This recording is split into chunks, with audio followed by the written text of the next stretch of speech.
औज़ुबिल्लाहिमिनश्शैतानिर्रजीम बिस्मिल्लाहिर्रहमानिर्रहीम। Welcome dear student, आज का जो हमारा टॉपिक है, आज हमने जो एक्सरसाइज है यूनिट नंबर 3, इसके अंदर जो एमसीक्यूज़ हैं वो करनी है। तो आप अपनी बुक्स जो है वो सामने रख लें। तो यहाँ पर मैं आपको एक एक एमसीक्यूज़ पढ़ूँगा और उसका जो ऑप्शन होगा वो आपको साथ का साथ बताता जाऊँगा। अच्छा, हमारे पास जो पहली जो एमसीक्यूज़ है वो ये है कि the process of cellular respiration occurs.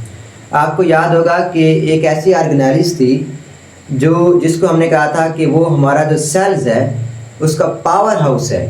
जैसे हमने कहा था जो सेल है उसका जो ब्रेन होता है वो न्यूक्लियस होता है, तो इसी तरह हमने कहा था कि हमारा जो सेल है उसके अंदर एक पावर हाउस है, ठीक है, जो पूरे सेल्स को एनर्जी देती है। तो वो कौन सा था? माइटोकॉन्ड्रिया। तो जो ऑप्शन यहाँ पे माइटोकॉन्ड्रिया वाला होगा वो कौन क्या होगा? ठीक होगा, माइटोकॉन्ड्रिया।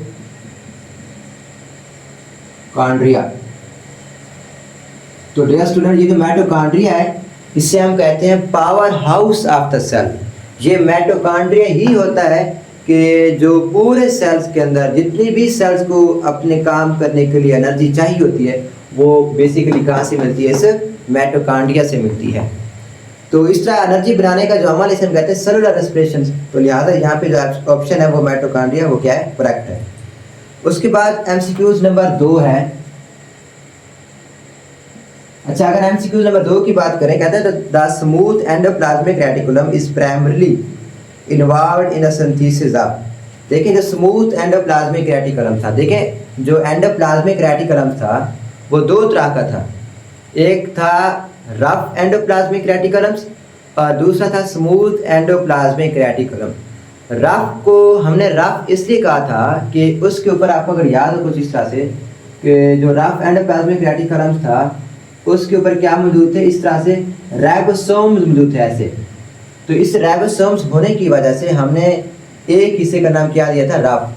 कि जबकि जो दूसरा था वो कुछ इस तरह से था, ठीक है, और यहाँ पर किसी भी किस्म के कोई राइबोसोम मौजूद नहीं थे।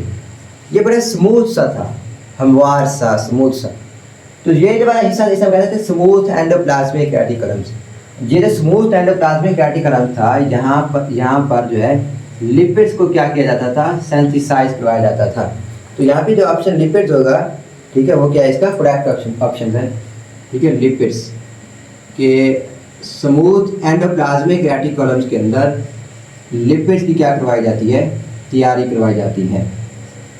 अच्छा, इसके बाद जो है हमारे पास एमसीक्यू नंबर 3 है कि राइबोसोम्स आर मेड ऑफ। जो राइबोसोम्स होते हैं वो किस चीज़ के बने होते हैं? तो डियर स्टूडेंट, जो राइबोसोम्स होते हैं वो आरएनए एंड प्रोटीन्स और आरएनए मिलकर क्या बनाते हैं? राइबोसोम्स बना रहे होते हैं। अच्छा, उसके बाद जो चौथी जो एमसीक्यूज है वो कौन सी है?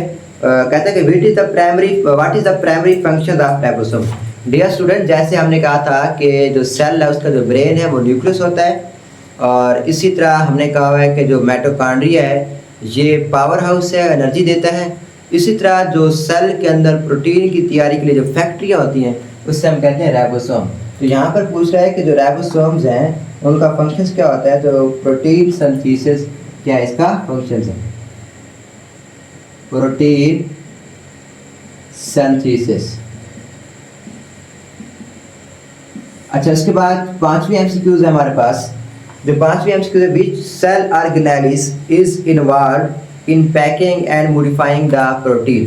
देखें, हमारे पास एक ऐसी ऑर्गेनेलिस भी थी जो क्या करती थी, जो इस रफ एंडोप्लाज्मिक रेटिकुलम्स के अंदर जो प्रोटीन बन रही है तो इस प्रोटीन्स को पैक करती थी और रद्द बदल करती थी।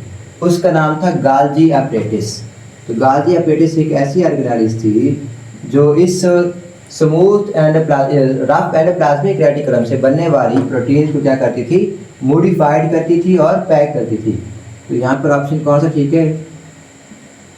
गाल्जी एपरेटिस।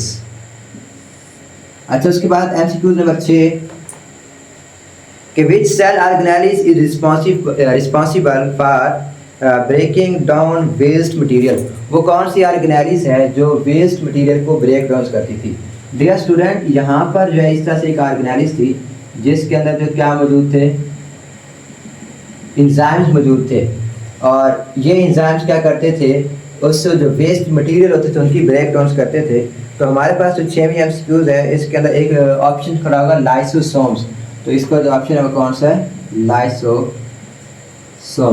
तो लाइसोसोम्स ही एक ऐसी ऑर्गेनेलिज है जो क्या करती है, जो वेस्ट मटेरियल है तो इनकी ब्रेक डाउन करती है। अच्छा, उसके बाद एमसीक्यूज नंबर 7 कहता है कि which of the following cell structure, कि इनमें से एक ऐसी सेल स्ट्रक्चर है कि which is involve in the maintaining of the shape, जो कि सेल की जो शेप है उसको मेंटेन करती है। देखें जो साइटोलाप्स होते हैं, साइटो यहाँ पे लिखते हैं साइटो, साइटो कहा जाता है सेल। अच्छा, जो ढांचा होता है ना, ढांचा, उसके लिए हम लोग इस्तेमाल करते हैं स्केलेटन। जैसे कि आपकी जो लैब है, बायो की लैब, उसके अंदर इंसान का स्केलेटन मौजूद होगा, ढांचा मौजूद होगा। तो साइटोस्केलेटन मतलब सेल का ढांचा। तो हमारे पास जो हड्डियां हैं, ये हमारा जो जिस्म है उसकी शक्ल को, शेप को मेंटेन करती हैं। तो इसी तरह जो सेल की जो शेप को मेंटेन करती है वो बेसिकली क्या होती है, साइटोस्केलेटन। साइटोस्केलेटन ये सेल की जो शेप है उसको क्या करती है, मेंटेन करती है। अच्छा, उसके बाद जो 8वीं एमसीक्यूज है, 8वीं एमसीक्यू के अंदर कहते हैं which specialized region of the nucleus is responsible for ribosome assembly. Nucleus का वो कौन सा ऐसा इलाका था, रीजन मतलब इलाका, एरिया, जिसके साथ जो राइबोसोम्स हैं वो अटैच्ड होते हैं।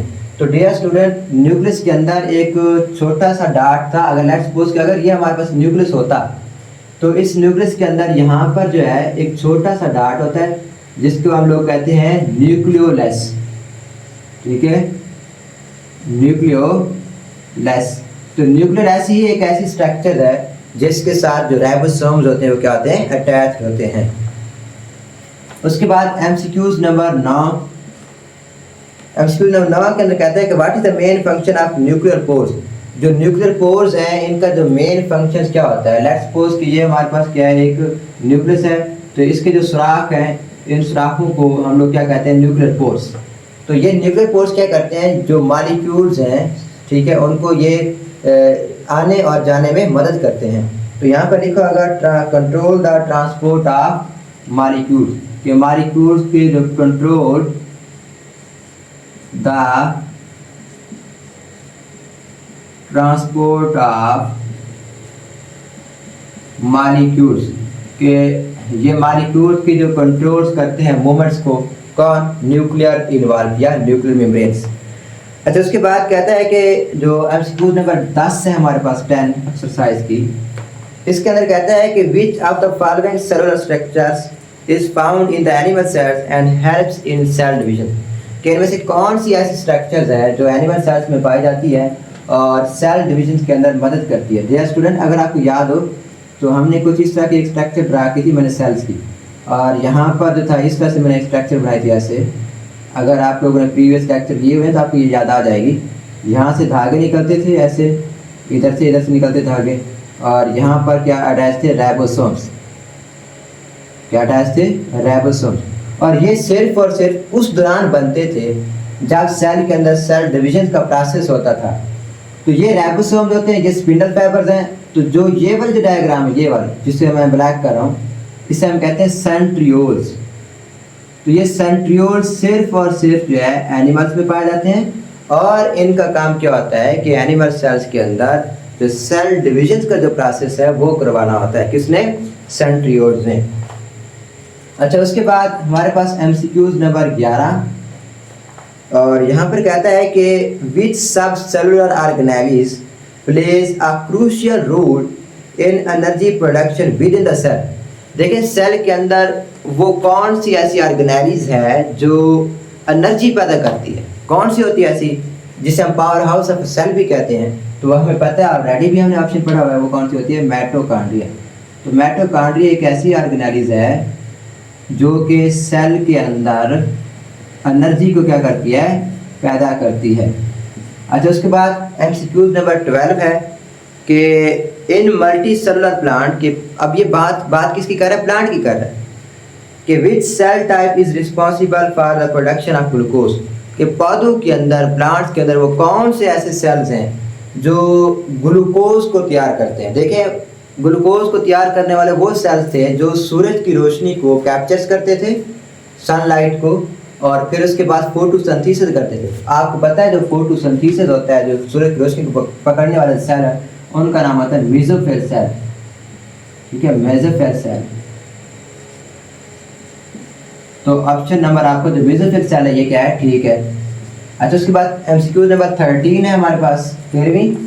तो कहता है कि which organism can double its number by itself. वो कौन सी ऐसी ऑर्गेनाइज है जो अपने आप को डबल कर लेती है जितनी उसकी तादाद होती है। तो डियर स्टूडेंट, माइटोकॉन्ड्रिया जो है ये एक ऐसी ऑर्गेनाइज है जो अपने आप को क्या कर लेती है, डबल कर लेती है। माइटोकॉन्ड्रिया जितनी इसकी तादाद होती है अपने आप को क्या कर लेती है, उससे डबल कर लेती है। उसके बाद 14वीं एमसीक्यूज है, 14 एमसीक्यूज है कि which of these are present on the surface of rough endoplasmic reticulum. मैंने यहाँ पे ये जो डॉट बनाया ना, ये रफ एंडोप्लाज्मिक रेटिकुलम है। तो यहाँ पर ये जो मैं लगा रहा हूँ निशानी से, हम कहते हैं राइबोसोम।